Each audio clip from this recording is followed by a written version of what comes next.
Hello, hello. Good morning, good afternoon, good evening, good time zone. How's everyone doing? I hope everyone is well. Welcome back to another episode of Phoenix Wright, Ace Attorney. Let's jump straight into it today. We are going back into court today. We have gathered some more evidence, and there is going to be a new witness testifying who has possible links to the DL6 incident. So we'll see if we can find some contradictions and stuff like that. December 27th, 10 AM, District Court, Courtroom number 3. And we are against our favourite, Mr. Von Karma. Court is now in session for the trial of Mr. Miles Edgeworth. The defence is ready, Your Honour. Very well, apparently the prosecution is also ready. Who is the judge here, anyway? Mr. Von Karma, your opening statement. Very well, no opening statements, so... Not so fast, Judge. I was taking a meaningful pause before speaking. Right, of course. A prediction.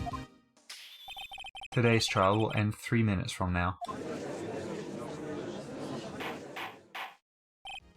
Order, order. Mr. Von Karma, what is the meaning of your statement just now? Must you question everything? It will be over in 3 minutes. We have no time to waste. I'll call my witness now. Right. I call my witness, my decisive witness, to the stand. It's that mysterious boat shop owner.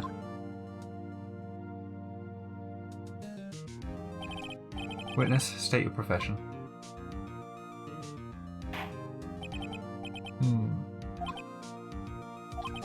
I am the proprietor of the restaurant The Wet Noodle at Gourd Lake.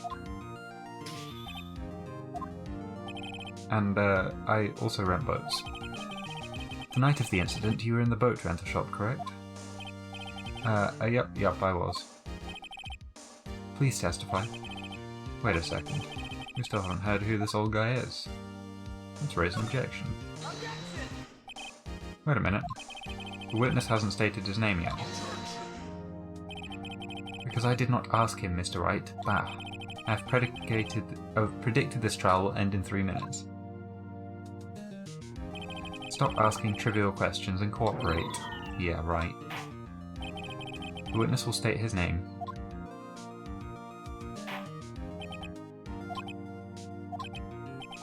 Well, I'm not really sure, yep. What do you mean? My, memory. Your Honour, the witness does not remember anything beyond the last several years. Ergo, he cannot recall his own name. You can't recall, you say? Yes, but the incident in question took place 3 days ago. He can testify. Very well. Let's hear his testimony then, shall we, witness? The night of the murder. It was the night of the 24th, just after midnight. Yep. I was in the restaurant, where I rent boats as usual. Then I heard a bang. Yep. When I looked out the window, I saw a boat just a-floating on the lake. Then I heard another bang. Just about then, the boat comes back to shore and a man walks by my window. Very well, I'd like to begin the cross-examination. There is nothing to question in my witness's testimony. Ergo, no need for cross-examination. Besides, there are only 10 seconds left before 3 minutes are up. Judge, your verdict now. Yes. Mr. Wright? We're cross-examining. Of course we are. What are you saying? Of course I'll cross-examine the witness. Very well, you may begin. Oh, he's losing it. Excuse me, Mr. Von Karma? 3 minutes just passed. I see. Well then, let's just take our time. You may cross-examine the witness. Get wrecked, nerd. It was the night of the 24th, just after midnight. Oh, right.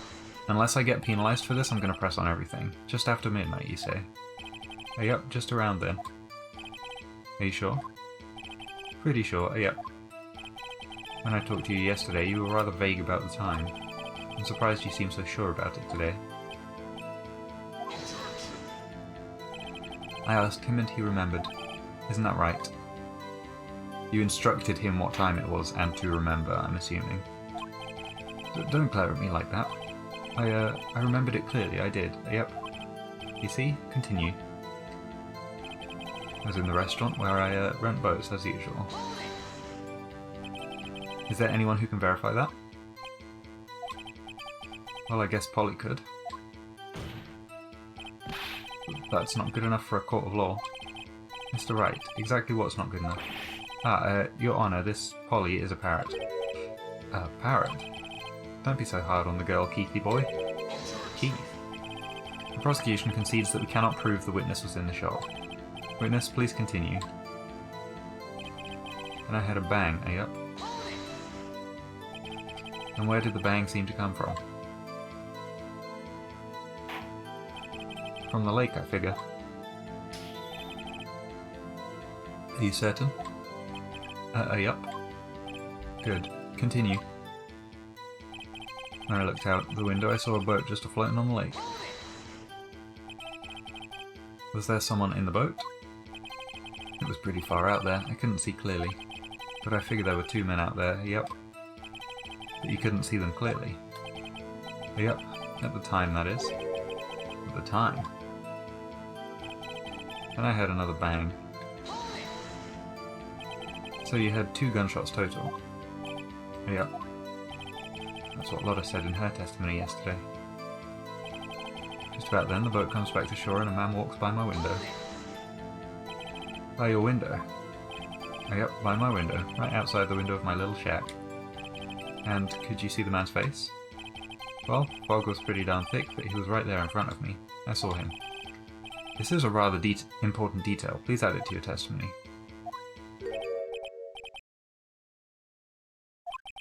I have a bad feeling about this.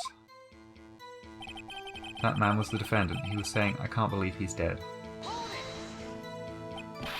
Are you sure? Uh-oh. Dad. Dead certain, Keith. He said, I can't believe he's dead as he was walking by too. Witness, are you sure that the person you saw was Miles Edgeworth? It was him, that Edgeworth boy. Oh jeez. This sounds like decisive evidence indeed. I see no room for doubt. Oh, karma. He lured me into cross-examining so he could set me up for a fall. Nick, I don't like the way things are going here. Everyone in the courtroom is glaring at us. I'd better act quick or this trial is going to be over. Let's raise an objection. Your Honour, we proved in yesterday's trial that it could not have been Edgeworth who fired that gun. Mr. Wright, are you referring to the fingerprints from Edgeworth's right hand found on the gun, and the photograph showing a man firing with his left hand? Exactly. That is easily explainable. He could have wiped his prints after he fired. You are ignoring the truth of the matter here. Everything in this witness's testimony is true. The judge is lost in thought. What should I do? I feel like if I raise too many objections I might get punished, but I can't leave it. Your Honour, this witness claims that Edgeworth said I can't believe he's dead, but his word is all we have. If he were telling a lie... Mr. Wright, in a court of law the evidence tells all. Apparently you have yet to realise even this basic fact. If you say his testimony is a lie, show us proof. But... Nick, do we have evidence? It's no good. There's nothing I can do. Are you sure? To be honest, I don't know what to do anymore. Please. Can you hear me, sis? Please. We need your help. Nick needs you. 3 minutes was perhaps too high an expectation. However, 15 minutes isn't bad. This must be a new record. Enough. The witness may leave the stand.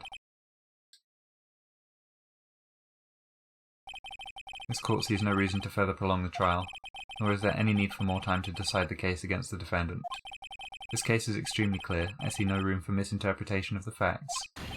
What? No. This court finds the defendant, Mr. Miles Edgeworth. Excuse me? The accused will surrender to the court immediately, to be held pending trial at a higher court within a month from today's date. That is all. This court is adjourned. Wait!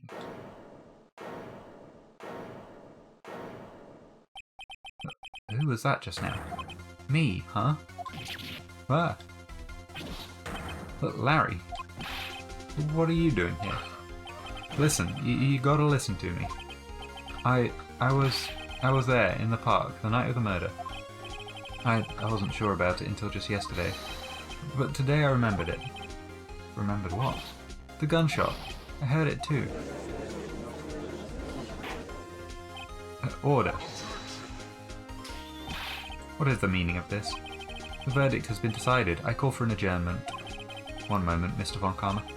So, you say you heard a gunshot? Yeah, I did. A gunshot, that night. I was sitting here in the audience, listening to the testimony. Then I realised something he said was different from what I remember. Anyhow, I can't just sit here and let you call Edgy a murderer. It's just not right. I'll testify. Let me testify. Order, order. Well, this is the first time something has happened like this in my court. I'm not quite sure how to proceed. Judge, you've already given your decision. The trial is over. Nick, this is it. Larry's given us one final chance at this. She's right. If only it wasn't Larry. Oh no, poor Larry. He has not had the best of records in court proceedings so far, but you know, he can make things even worse. Mr. Edgeworth was just declared guilty, Nick. It doesn't get any worse. You're right. Okay.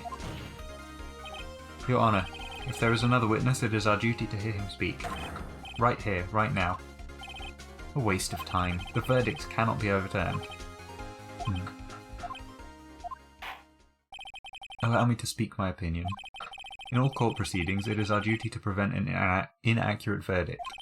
In order to make sure no mistake has been made, every witness should be heard. What is this? I withdraw my previous verdict of guilty. Hell yeah, Larry, thank you. Saving our butts. Haha. Mr. Von Karma, I order you to call this new witness to testify. Now. What? The court will adjourn for a 5-minute recess. After that, we will hear this new witness. Court is adjourned.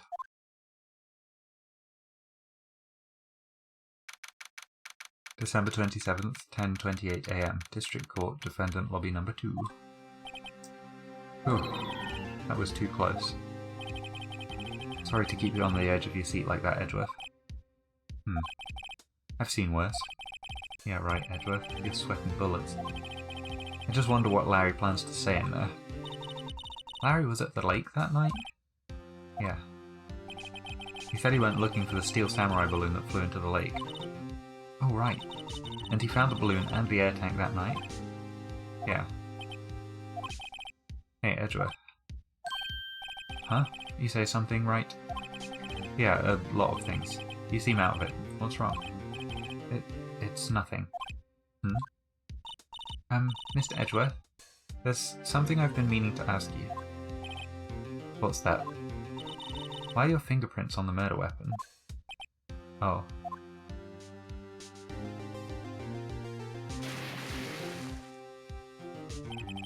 When he fell into the lake, I went into a daze. I couldn't understand what had happened. I couldn't think straight. Then I saw the pistol lying on the floor of the boat in front of me. I picked it up without thinking. I didn't have a reason, really. I see. Right. Yeah? This might be our chance. Our chance? Von Karma has only ever run perfect trials. Perfect trials? Perfectly prepared witnesses, perfectly complete evidence.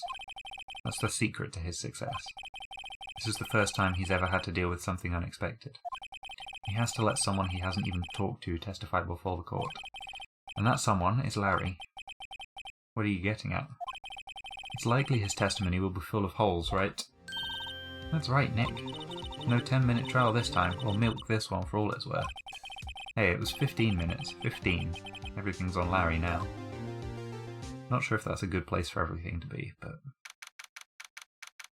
December 27th, 10:35 AM. District Courtroom. District Court, Courtroom number 3. Court is now back in session.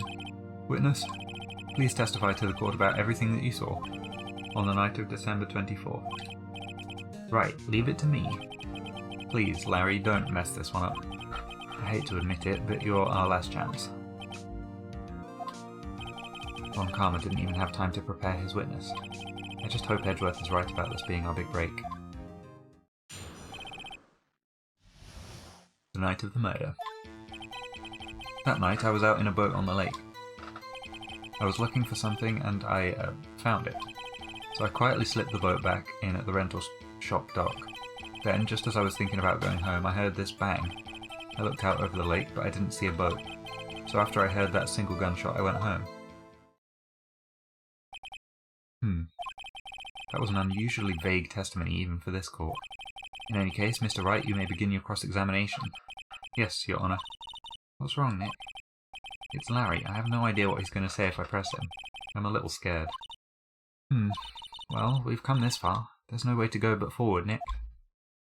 The night of the murder. That night I was out in a boat on the lake. Something wrong, Mr. Wright? There were so many things wrong I don't know where to begin. Well, okay, first of all, what time was it? Oh, it was after 11 when I went out in the boat. By that time everyone had gone home for the night, so I waited until the coast was clear, so to speak. And why were you out on a boat at such a late hour? I was looking for something and I found it. Looking for something? Yeah. Mr. Butts, what was it you were looking for? What the witness was searching for is irrelevant. Most likely he was hunting for this Gordy. That's surprisingly close to the truth, in a sense. This is all irrelevant. Let's get it over with.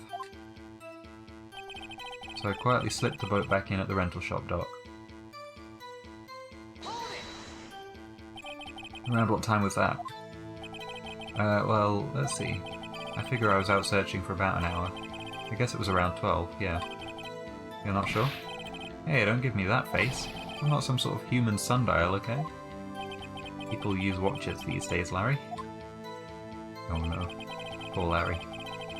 Then, just as I was thinking about going home, I heard this bang. Where did the sound come from? Yeah, well, I wasn't too sure about that. I looked around, you know. Did you look at the lake? Yeah, I looked. I looked out over the lake, but didn't see a boat.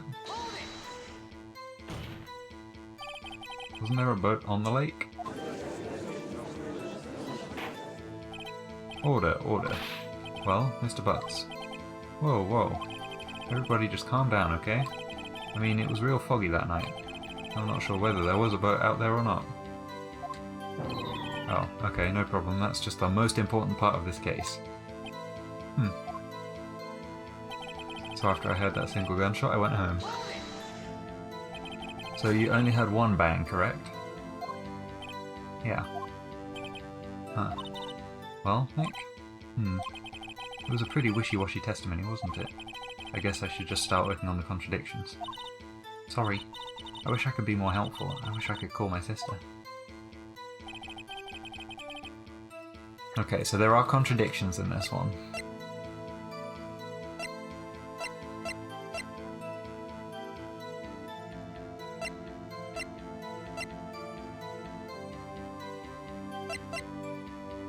I think there's going to be something.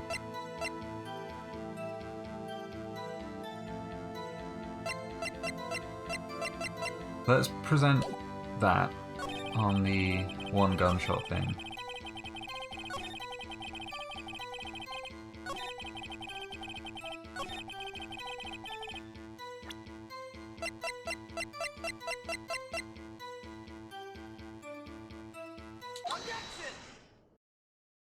Wait a sec, Larry.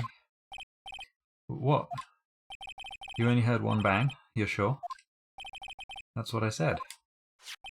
But Ms. Lotta Hart testified yesterday that she heard 2 bangs. And the old man just now said the same thing. They both heard 2 gunshots that night. Huh? Were you even listening? Were you paying attention at all to what they said? Yo, Nick, please. Huh? You know, something's been bothering me. I'm a witness, see? I'm like a customer here. So you gotta treat me nice and stuff, okay? Jesus Christ, Larry. Mr. Butts. What? You only heard 1 gunshot, are you sure? Well, to tell you the truth, I'm not sure. Huh? Not sure? How could you not be sure? Yeah, well, I might have missed the other gunshot. I was, listening to something else. Something else? My radio, dude, with my headphones. What? Order, order, and stop that booing. Mr. Butts, you were listening to the radio with your headphones? Yeah, so what? That a crime? I listen to my radio, everybody listens to the radio. What's the big deal? Mr. Von Karma, your opinion? Waste of time. I do not accept this witness nor his shoddy testimony. Well, Mr. Wright, should he continue the testimony? Yes. Your Honour, please allow the witness to continue his testimony. Nothing is more pitiful than a lawyer who doesn't know when he's lost. Very well, Mr. Butts. Please give your testimony and be sure to include details like your radio. Right, leave it to me. I wouldn't if there were any other way out of this, believe me. You and me both, Phoenix. It's lonely being alone on Christmas Eve. That's why I was listening to an all requests show on the radio, you see. I was listening to it real booming loud like, but I'm sure I heard that gunshot. I remember exactly what the DJ was saying when I heard it too. You were listening to your radio at a high volume? Yeah, what's the big problem? Can't a man listen to his radio in peace? Isn't this a free country? I truly believe Larry has no idea what the problem here is. Judge, can you believe a word this witness says? What he heard was probably nothing more than a drumbeat from the radio. True enough, it is difficult to believe this testimony. Wait, Your Honour. The witness said he remembers exactly what the DJ said when he heard the gunshot. Excuse me? DJ? An announcer, the guy who says things on the radio. Anyway, what this means is when he heard the sound, no music was playing. The DJ only talks between songs, so he could have heard the gunshot from the lake. I'd like to cross-examine the witness, Your Honour. But very well, Mr. Wright. I can't believe I'm continuing this charade. What Larry heard. It's lonely being alone on Christmas Eve. I feel bad, but we're going to have to press him on this. So, you turned on the radio? Right. I just wanted to hear someone's voice, you know? You don't know what it's like out there alone on Christmas Eve. Alone. I shouldn't have said anything. That's why I was listening to an all requests show on the radio, see? Do you by any chance remember the name of the program you were listening to? This has nothing to do with the case, Your Honour. Objection sustained. The witness was listening to the radio. That is all we need to know. Tell us, Mr. Butts, how loud was your radio set to that night? I was listening to it real booming loud like. Real booming loud? Yeah, you know. And you had headphones on? Yup. I wouldn't think you could hear anything going on outside at all. But I'm sure I heard that gunshot. Can you prove that? No, of course you can't. Nah, I can't prove it, but I remember the moment real clear. I mean, while I was talking about it, it came back real clear to me, you know? I remember exactly what the DJ was saying when I heard it too. What did she say? Mr. Wright, please cease these pointless questions. What possible good could knowing what a radio DJ said do us? Indeed, Mr. Von Karma has a point. I'll allow the question only if you see some reason why we should care. We should care. We should care, Your Honour. Of course we should. Why? Well, how do you know if we don't ask, Fine, very well. Mr. Butts, please testify to the court. What was the radio announcer saying when you heard the gunshot? Just when she said, "Hey, it's almost Christmas," I heard the gunshot. Are you sure? Of course I am. She had this real sexy voice. Maybe Von Karma was right. I'm not sure how that helped us at all, but I am. This is the most ludicrous testimony I've ever heard. There is one gleaming ray of hope in there. I've got to press it until we get to the bottom of what happened.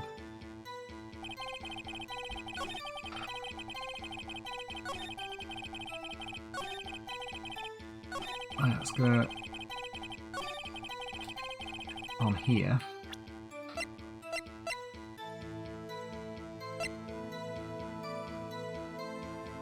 So we either present... I think we present this one, right? And if it's not this one, it's the other photo. Your Honour, what do you think about the witness's statement? I'm not sure I follow. Clearly, oh no, okay. Alright, let's skip that one then. So it is the other one.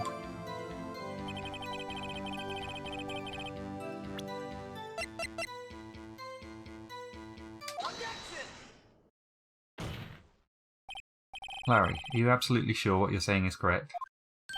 Huh? What's with the face, dude? You look scary. Hey, if you're trying to scare me, you better know that I don't scare that easy.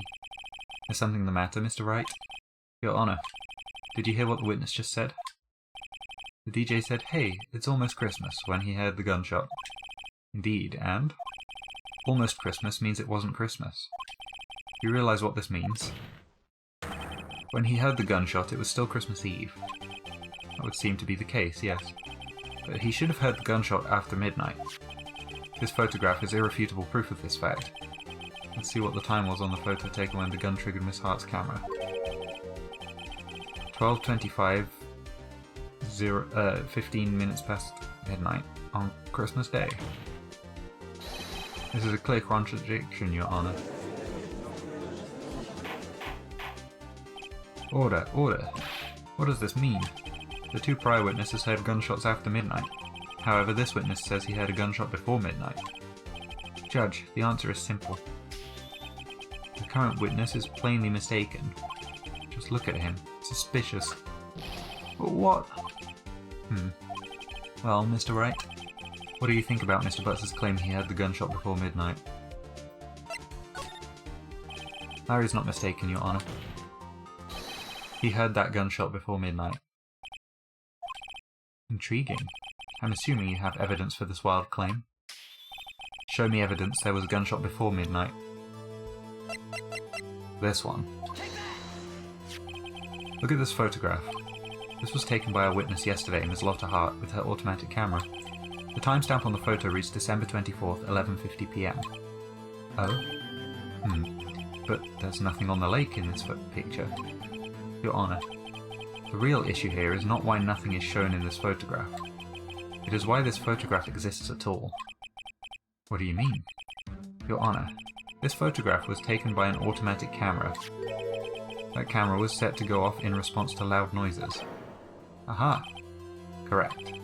There was a loud noise on the lake at 11:50 PM. That is why this photograph was taken. In other words, when Larry heard that gunshot, it was most definitely still Christmas Eve. Indeed, it would seem that is the case. Then where does that leave us? Miss Hart testified that she heard the gunshots after midnight. Are you claiming she was mistaken? Not at all, Your Honour. It is a fact that the camera also triggered at 15 minutes after midnight. Your Honour, that night there were two sets of gunshots with a 25-minute pause between them. Why would this be? Don't be fooled, Judge. That camera was set to respond to loud noises. Yes? There is no proof that the loud noise at 11:50 was a gunshot. Why, the witness could have sneezed, triggering the camera. Hey, my nose was clear that night, man. Clear. Well, Mr. Wright, there's no turning back now. Can you prove that the loud noise at 11:50 PM was indeed a gunshot? Is this where I finally get to use my evidence that I've had this whole damn time and no one's listened to?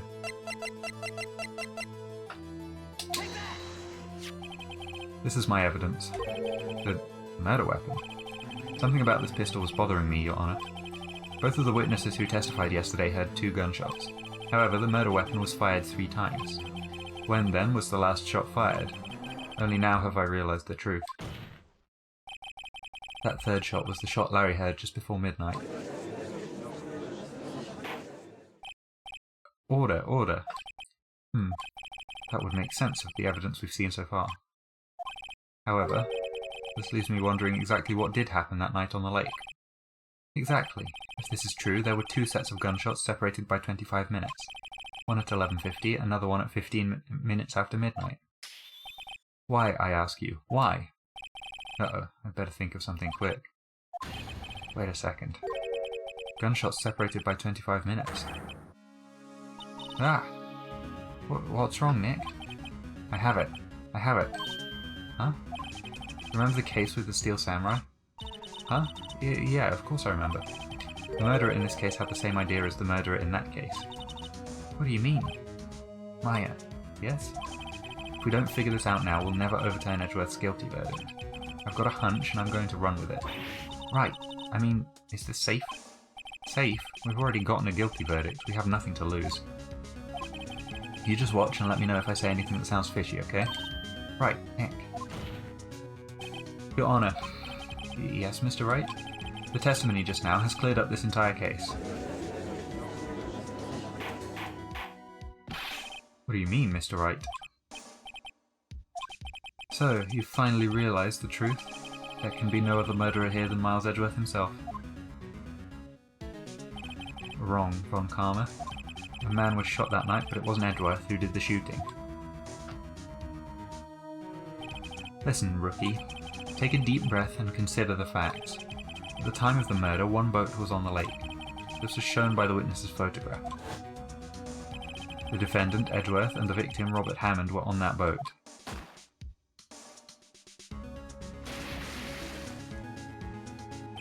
There was a gunshot fired on that boat, and Robert Hammond fell into the lake. The distance of the shooting was 1 meter. It couldn't have been suicide. Well, the guilty party has to be the other man on that boat. I admit, it is hard to imagine any other possibility. Yes, but this assumes that the victim was shot at 15 minutes after midnight. What do you mean by that, Mr. Wright? We have photographic evidence of the time of the shooting. The timestamp on the photo says 0:15. I think what happened is Hammond was shot non-lethally earlier by someone else, and then was on the boat with Edgeworth and tried to shoot Edgeworth, and then was overcome by his injuries and then fell in the lake. That's my prediction. But Larry had a gunshot 25 minutes before that. Robert Hammond was killed then, 25 minutes before the shot on the lake. That's the only way that Edgeworth could be innocent. Mr. Wright, are you quite mad? Explain who the 2 men on the boat are.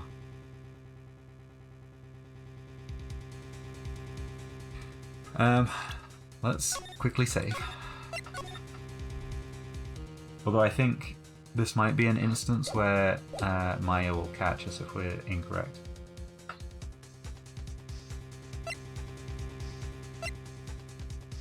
It is Edgeworth and Hammond, but not the murderer. That's my guess. Miles Edgeworth and Robert Hammond. Yes, I believe you are mad. That is exactly what I've been telling the court this whole time. You're agreeing with me, and yet what did you just say? That Robert Hammond had been killed 25 minutes before the shot on the boat? Yes, that's what I said. I was just testing you, Von Karma. Mr. Wright, your client has already been declared guilty once. I'm going to have to penalise you for this foolish... Oh, that didn't work. Okay, let's reload that one.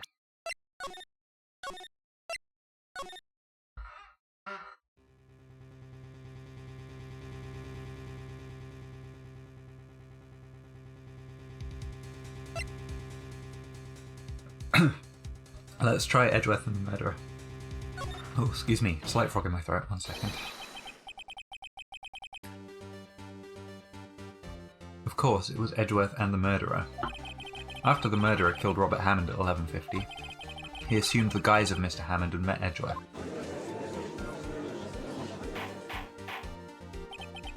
What? Are you serious? Yes, Edgeworth won't tell us why he went to the lake that night. However, I have a hunch. That night, Robert Hammond called Edgeworth to the lake. Now, Edgeworth didn't know Robert Hammond's face that well. That's why he didn't suspect anything when the murderer took Robert Hammond's place. I'm not sure what to make of all this. Ludicrous. Mr. Wright. Tell us the name of the murderer then. The murderer's name? Right, it's... I don't think we know the murderer's name yet. Actually, I don't know the murderer's name. You don't know? Ah, again, you waste my time. I don't know because he never told us. The murderer is the caretaker of the boat shop, that old man. At 11:50, he was the one who killed Robert Hammond. But the caretaker of the boat shop? Where did he do this? There weren't any boats on the lake then. Why would he have to go all the way out on the lake just to shoot someone? May I suggest that the real scene of this crime was not on a boat? What? Well then, where did the murder take place? Show the judge where the murder really took place. I think it's here, right? Here, of course, the boat shop where he lives. That way he could meet with the victim without anyone seeing. Do you have proof that the boat shop was the scene of the crime? Recall Larry's testimony, if you will.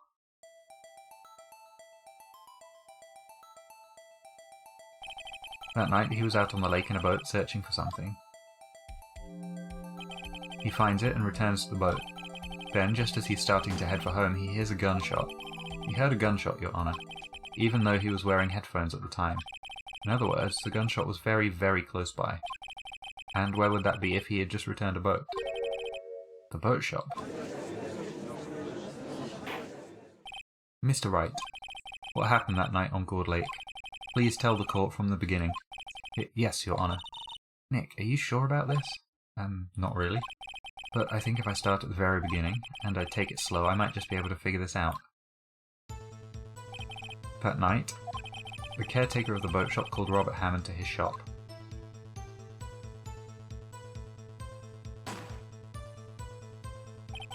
This was around 11:50. That was when the gunshot that Larry heard was fired. After that, the caretaker put on Robert Hammond's coat. He became Robert Hammond.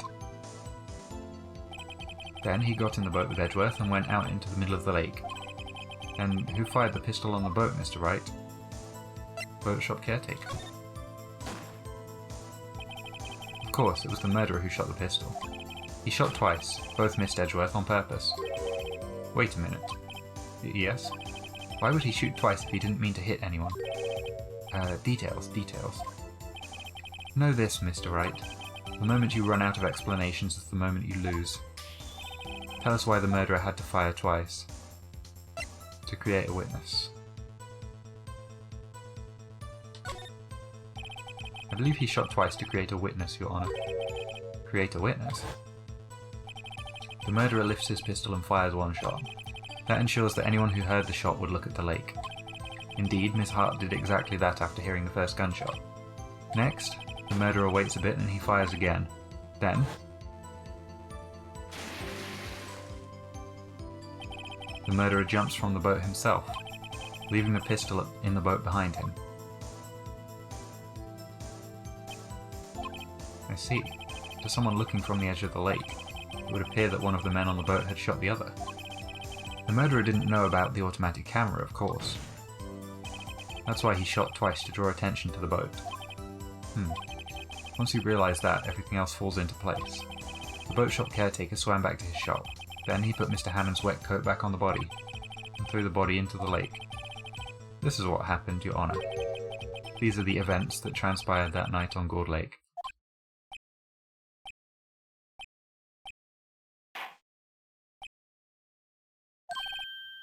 Bailiff, bring out the witness from before. The boat shop caretaker, quickly.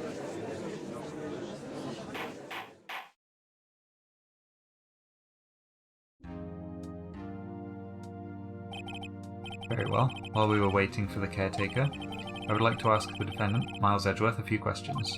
Mr. Edgeworth, please take the stand. Although I think that is where we're going to stop for today.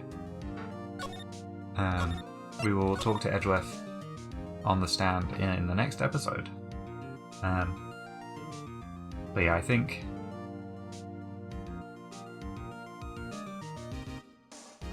think that's pretty much how I called it going earlier in the episode.